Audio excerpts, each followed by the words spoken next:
बोलिए सनातन धर्म की जय हो। बोलिए सतगुरुदेव भगवान की जय हो। आज हम गाजियाबाद हिंडन सिटी प्रतीक ग्राउंड टावर में मैं यतेंद्र प्रताप ठाकुर साहब के यहाँ और हमारी डॉक्टर ब्रजेश बहन जी इन सब की उपस्थिति में मैं वृंदावन नेटवर्क दर्शकों के लिए, वृंदावन नेटवर्क टीवी दर्शकों के लिए कुछ कहने जा रहा हूँ।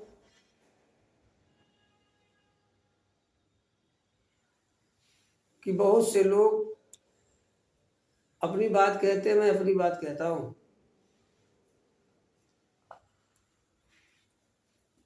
ध्यान मूलम गुरुमूर्ति पूजा मूलम गुरुपदम मंत्र मूलम गुरु वाक्यम मोक्ष मूलम गुरु कृपा चैतन्यम शाश्वतम शांतो व्योमातीत निरंजन नादिरिंदु कलातीत तस्मै श्री गुरुवे नमः। गुरु के सुमरण मात्र से नासत विघ्न अनंत तासे सर्वारंभ में ये ध्यावत हुए सब संत। गुरु मिला तो सब मिलाय और न मिलिया कोई, ये मात पिता सुत बंधु जन ये तो घर घर ही में हो। तू जब तू आयो जगत में ये जगत हंसे तू रोए, ऐसी करनी करके चलो कि तुम हंसो जग रोए। तुम्हारा है निज श्वास की फेरेगा कोई दास, भव सागर में ना फंसे काट ले कर्म की फांस। हमारे धर्म प्रिय सप्रेमी समस्त सत्संग साथियों, बुद्धि लोग भक्ति भक्ति कहते हैं, अंत में ये भी बात आती है भक्त जनों के संकट क्षण में दूर करे। मैं इसी मुद्दे पर थोड़ी सी बात कहने जा रहा हूं। जो हमारी महान आरती ओम जय जगदीश हरे है, उसमें ऐसा कहा गया भक्त जनों के संकट क्षण में दूर करे। लेकिन मैं थोड़ी सी बात ये कहने जा रहा हूं कि यहाँ विपरीत दिशा में भक्ति गई, दुख दूर उसके तरफ से तो हुए, लेकिन समाज के तरफ से उसे बड़ी परेशानी पैदा हुई। जैसे एक गीत के माध्यम से थोड़ी सी बात कहने जा रहा हूं। एक ही लाइन कहूंगा।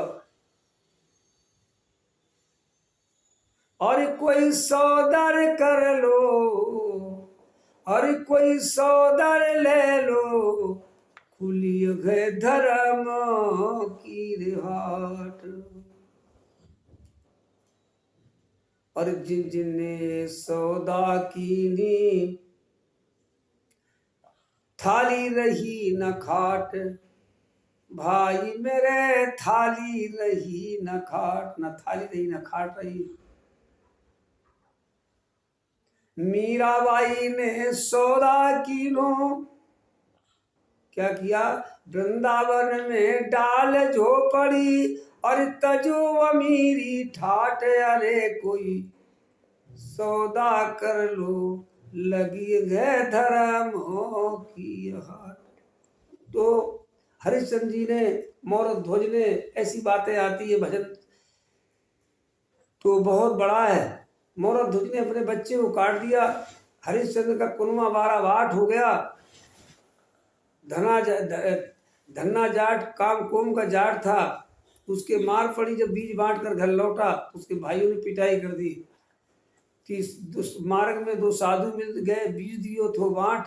और बीज बांटने के बाद कि वो आए कि साधु, दूसरे ने चुगलखोर पहले से थे, उनने कह दिया तो 2 साधुओं को दे आए। चना थे, साधु मिल गए भूखे, तो चना बेचारे खा गए साधु।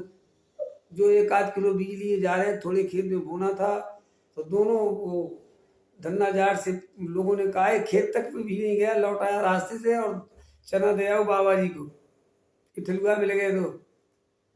तो उन खेतों में देखा गया तो वो खेत जमाए अपने आप बिना बीज के, तो भक्ति में एकदम तो रही, लेकिन उसकी पिटाई बहुत हुई समाज स्तर से। जब तक वो शरीर रहा तो शरीर की दुर्गत तो होती रही। इसी प्रकार से हमें बुद्धि लगानी पड़ेगी। बुद्धि कैसे लगानी पड़ेगी? क्या बुद्धि 4 प्रकार की होती है, एक पामर, एक विषयी, एक जिज्ञासु और मोक्ष। पामर बुद्धि पशु के समान होती है, अपने तक ही सीमित, अपने तक ही सीमित और दूसरे के लिए नहीं। जैसे पशु, जैसे क्या? पशु वो जाकर के अगर भैंस छूट गई, खेत घर से खुल गई, तो वो जाकर के खेत में अपना ही पेट भर के आ जाएगी, बरसीन खाया हुआ, किसी का नुकसान कर दे, भैंस या गाय की कोई पशु हो। ठीक इसी प्रकार के लोग जो अपने तक सीमित हैं, तो पामर बुद्धि के हैं। ये लोग किसके हैं? पामर बुद्धि के, पशु बुद्धि के हैं। एक विषयी लोग होते हैं, बहुत अकलदार, जैसे वकील साहब, मजिस्ट्रेट, डॉक्टर, मास्टर, पुलिस। इसमें वकील ज्यादा ऐसा होता है तो इन्हें अपने अकल से ऐसा पैदा किया। कैसे? बुद्धि तो है, लेकिन कौन सी बुद्धि? विषयी बुद्धि। जाने क्या क्या बना रखा, जाने क्या क्या।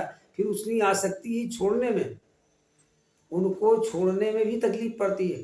जैसे किसी भी चीज को पकड़ा गया, किसी भी हमने किसी भी चीज, व्यसन को है, पकड़ कर देख ले, कोई भी बीड़ी पीना सीख ले, गुटखा खाना सीख ले, शराब पीना सीख ले, तो उसने गरीबी का झंडा तो ले ही लिया, लेकिन गरीबी झंडा के साथ साथ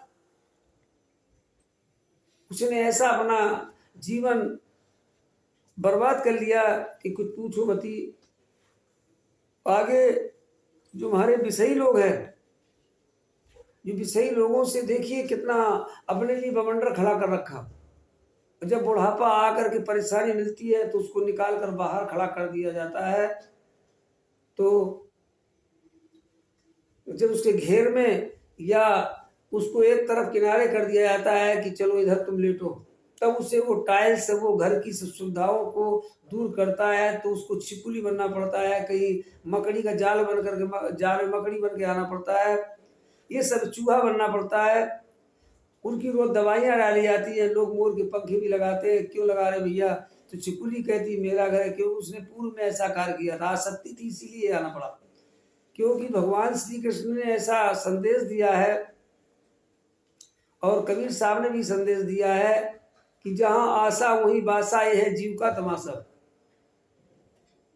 और महान पुरुष भी कहते आए हैं कि जहां तुम्हारा लक्ष्य होगा वहीं तीर जाएगा। जहां लक्ष्य, जिसका लक्ष्य होगा, जहां लक्ष्य होगा वहीं तीर जाएगा। तो हम लक्ष्य, पता नहीं कितने टाइम हमारा क्या इस शरीर घटना हो जाए, मेरा कहाँ लक्ष्य था वहीं जाना पड़ेगा। इसलिए हम इन लोगों को तो नहीं कहते जो यहाँ उपस्थित हैं, इन लोगों की जिज्ञासु बुद्धि नहीं होती तो ऐसा कहते नहीं कि स्वामी जी आप कुछ कहो, कुछ बोल दो। तो जिसके अंदर जिज्ञासा ही नहीं है तो मुमुक्षुता कैसे प्राप्त कर लेगा? मुमुक्षुता मिलनी उसके अंदर ही कमल जैसा विचार संसार में तो रहेगा। जैसे कमल कीच में रहता है, लेकिन उसे पानी में ही उगता है। जहां ज्यादा पानी होगा, ज्यादा कीच होगी, उसी में होगा वो। लेकिन पानी से वास्ता, उसे डालो फूल पर तो पानी नहीं टिकता। ऐसे ही संसार में रहो, संसार अपने मत बसा लेना। जिसने बसा लिया तो उसके दिल से पूछो, रो रो की मर रहा, रात भर नींद नहीं पड़ती। सुबह मिलते हैं कि मेरे घर में कुछ ऐसी व्यवस्था हो गई कि मैं बहुत परेशान हूँ, झगड़ा फसाद, दुनिया का बवाल। तो मानव तन को पा जाना कोई बच्चों का खेल नहीं, और जन्म जन्म के शुभ कर्मों का होता जब तक मेल नहीं। तो हमें बुद्धि मुद्दा पर विशेष ध्यान देना होगा, भक्ति पर भी ध्यान देना होगा।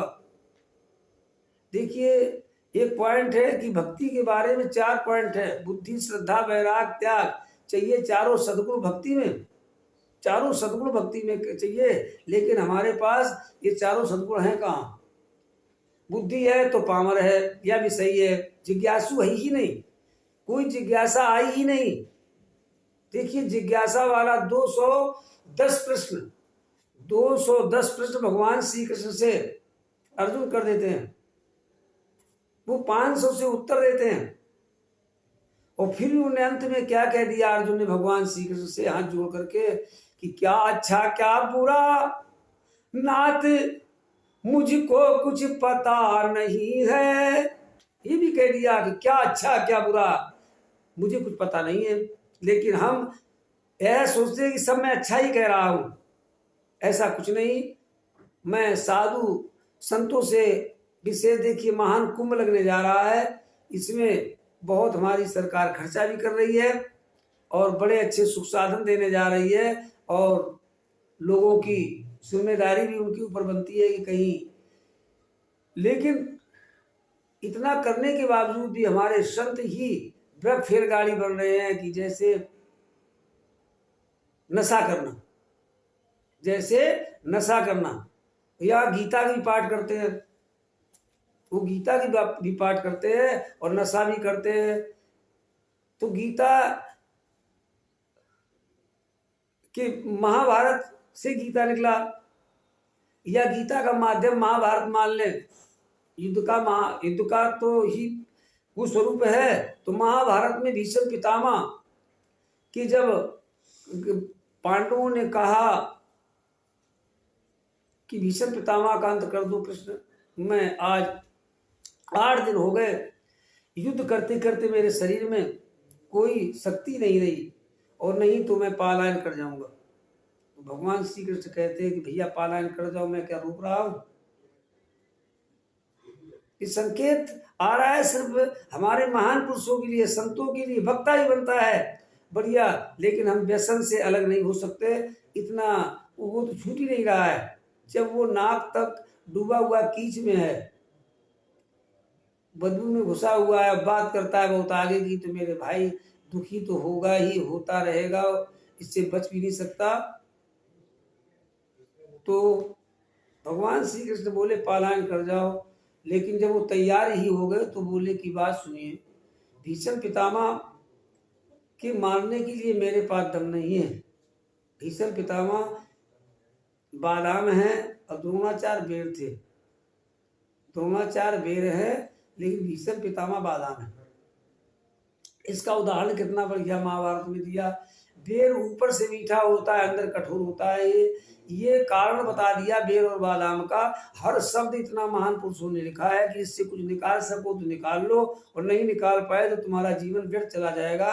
बोले कि द्रोणाचार्य तो बेर है, भीष्म पितामह बादाम। भगवान श्री कृष्ण महान योगेश्वर के मुख से निकलता है। तो बादाम को तोड़ दिया जाए तो उसके अंदर क्या होता है कि इतना बढ़िया माल निकलता है, जिसे आप बादाम अंदर मुलायम होती, बाहर कठोर होती है, और बेर ऊपर मीठा होता है, अंदर कठोर होता है। ये उदाहरण भीष्म पितामह जी ने, भीष्म पितामह जी के बारे में भगवान श्री कृष्ण देते हैं कि वो बादाम है। चलो अपने मरने का कारण और निवारण, तुम्हारा निवारण बता देंगे, चलो उनके शिविर में चलते हैं। तो बोले शिविर में जाए, इतने कठोर आदमी के पास शिविर में कहे चला जाए, इनको अपने चक्र से मार दूं। तो कन्हैया कहते हैं कि हमारे चक्र में दम नहीं है। तो बड़ा परेशानी में हो गए अर्जुन। अर्जुन ने गांडी फेंक दिया और कहने लगे क्या कह रहे हैं कन्हैया। युधिष्ठिर कहने लगे, भीम कह रहे क्या कह रहे हो, आपके चक्र में, सुदर्शन चक्र में दम नहीं है कि भीष्म पितामह का अंत कर दो। बोले हाँ नहीं है। ऐसा स्पष्ट वक्ता, स्पष्ट कहने वाला ना हुआ है और ना होगा। क्यों? फिर उसमें ऋचा कही, व्यसन मुक्ते सिर मोर पार थे, अहम जीतेंद्री ना पराजते। जो व्यसनों से मुक्त है उस सर का मोर है। जैसे तुम लोगों की शादियों में, संसारी भाइयों की शादियों में मोर रखी जाती है, राखी जाती थी, अब तो आर्टिफिशियल लग दी गई। पहले बहुत बढ़िया मोर शीशा मोर रखी जाती थी, शीशा, मोर का पंख भी, और आम के पत्ते भी, दूब भी, चना का पेड़ भी काट कर दिया जाता है थोड़ा बहुत, क्योंकि फोटो खाओ, हरी दूब हरी सदा रहे। और पतझड़ तो होता है लेकिन आम का नहीं होता, इसलिए ये चीजें रखी जाती थी। तो व्यसन मुक्ति सिर मोर पार थे, आहम जीतेंद्रिय न पराजते। जो जितेंद्रिय है उसका पराजय करना हजारों में क्या दसियों लाख में नहीं है कि अकेले उसका पराजय कर दिया जाए। इसीलिए भीष्म पितामह से सब हाहाकार, सब हारी मान चुके थे। तो फिर गए तो उन्हें अपने मरने और का कारण और निवारण बता दिया कि हमारे सामने शिखंडी आए तो सिर मुझे एक ऋचा ही कहनी थी, व्यसन मुक्ते सिर मोर पार थे, हम जितेंद्री ना पराज थे। तो कुंभ के नहाने के पहले मैं निवेदन करूंगा सभी संतों से, सभी महान वक्ताओं से और भक्तों से कि हम व्यसनों से मुक्त हो जाए तो अच्छी बात है। वहां जाकर कुछ छोड़ तो आए, ना छोड़ आए तो भैया और पकड़ के लाए, मुझे इससे कोई आपको किसी कष्ट हो तो क्षमा भी कर देना। क्यों कि हम इतनी चीज घर छोड़े आए, वो बढ़िया बात की। कबीर साहब ने तो हृदय कर दिया, मोटी माया सब तजे झीनी तजी न जाए, पीर पैगंबर औलिया झीनी सबको खाए। ये नहीं छोड़ सकते। अंदर से थोड़ी सी व्यवस्थाओं को सुधारा जाए तो हमारा देश संतों पर टिका है और टिका रहेगा। लेकिन हमारे एक दोहा में और कहूंगा, अपने संतों के बारे में कहते ग्रस्त तो महान है ही, उसके बारे में तो मैं कुछ कह ही नहीं सकता, वो तो महान है। लेकिन संतों के बारे में मैं कहने जा रहा हूं कि मेरे भाई, भेष तो बराबर कर लिया पर भेद बराबर ना है, तौल बराबर घूंघची पर मोल बराबर ना है। भेष तो बराबर कर लिया। ये संतों के लिए देखिए, कहते हैं संत नहीं होते तो ये चोर कहाँ छिपते। जितना चोर मिला आपसे आदि से अनादि तक, आदि से अनादि तक, मैं श्याम सुंदर कन्हैया और अर्जुन की बात, वो भी साधु भेष में जाकर कर्ण के पास पहुंचते हैं और मोरोध्वज से भी साधु के भेष में गए। ये भेष कौन सा है समझ गए होंगे आप लोग, सब समझदार हैं कि ये भेष वही है कि इसमें लोग विश्वास कर लेते हैं और विश्वासघात अगर इसने किया तो मैं कहता हूं जंगल नहीं होते तो ये मोर कहाँ छिपते और संत नहीं होते तो ये चोर कहाँ छिपते। तो एक भजन में देता हूं मानवता का, ठीक बोलिए बहन। ये नरतन फेर ना मिले गो, मिल गया है, इसका सदुपयोग कर लो, बहुत कीमती चीज। एक भजन की दूसरे की लाइन है कि मानो चोले में ना जाने कितने यंत्र लगाए हैं और कीमत कोई आ सके ना ये अनमोल बनाए है।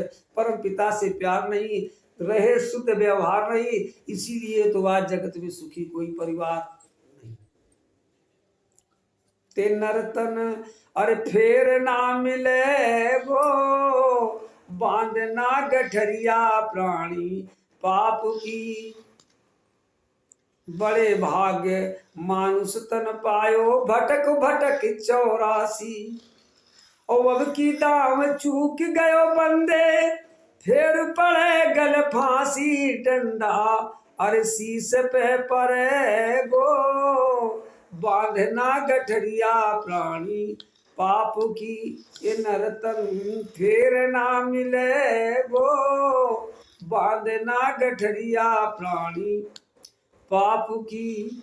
अरे दिन उगत से दिन बूढ़त तक वेद में करी कमाई, ये छोरी छोरन के लालच में महल दियो चिनवाई, ये छोरी छोरन के लालच में महल दियो चिनवाई, वा दिन जामे नेक ना रहे गो, बांधना गठरिया प्राणी पाप की, नरतन फेर ना मिले गो, बांधना गठरिया प्राणी पाप की। थोड़ी ताकत आ गई, थोड़ा पैसा आ गया तो लोगों को परेशान करना शुरू कर दिया। तो माया में मद मातो है कह रोज मचावे दंगा, माया में मद मातो है कह रोज मचाए रो दंगा, और मरघट बीच तो हिले जाके यही कुटुंब जिसके पीछे आप रात दिन चोरी भी करता है आदमी, जुआ भी खेलता है, करता है, जुआ खेलता है और कमाता भी है, पसीना मेहनत से ही कमाता है, लेकिन उसकी दशा क्या होती है, टावर पर चढ़ जाता है, 200 फीट ऊपर और 200 फीट नीचे उसमें अंदर गुफा में घुस जाता है। किसके लिए? सुख के लिए वो, लेकिन वो अंत में सुख मिलने वाला नहीं है। तो माया में मदमातो है कह रोज मचाए रहे हो दंगा, और मरगट बीच तो ले जाके यही कुटुम करे गो नंगा वादिन, अरे चौरे पे लुटे गो बांधना गठरिया प्राणी पाप की। तो चौरे ब्रज की भाषा है, लेकिन चौराहे पर लुटेगा तू। वादिन चौरे पे लुटे गो बांधना गठरिया प्राणी पाप की, ये नर्तन फिर ना मिले गो बांधना गठरिया प्राणी पाप की। अरे बाहर जाकी तिरिया रोबे ये भीतर रोबे मैया, बाहर जाकी तिरिया रोवे भीतर रोवे मैया, और तेरे दिन तक शोक मना के मोह छोड़ जाए भैया ना तो, अरे यहीं तक रहे गो बांधना गठरिया प्राणी पाप की, ये ना तो यहीं तक रहे गो बांधना गठरिया प्राणी पाप की। तो एक लाइन थोड़ी सी और कहने जा रहा हूं, इसी के मिलती जुलती है। अरे कोई आदमी के साथ क्या दशा होती वो देखा, कोई एक्सपायर हुआ, उसके पास जाकर के डॉट वाटी में जला रहे थे, वहां खड़ा हो गया, देखा, जाकर के जाना पड़ा। तो वहां देखा लोग कर क्या रहे थे, उसमें एक लाइन और कहने जा रहा हूं, अरे कोई धीर ना धरे गो डंका बजे गो जा दिन काल को, कोई धीर ना धरे गो डंका बजे गो जा दिन काल को। अरे कोई रोवे, तीन चीजें आती सामने आदमी के, उसमें देखिए मैं देख रहा था, कोई रोवे, कोई हंसी उड़ावे, कोई बदनाम करे गो, कोई रोवे, कोई हंसी उड़ावे, कोई बदनाम करे गो, और मरघट तक तेरे संग जाकर और कंडन मार करे गो बदलो आपन हो चुकावे, डंका बजे गो जा दिन काल को, कोई धीर ना धरे गो डंका बजे गो जा दिन काल को। बोलिए सतगुरुदेव भगवान की जय।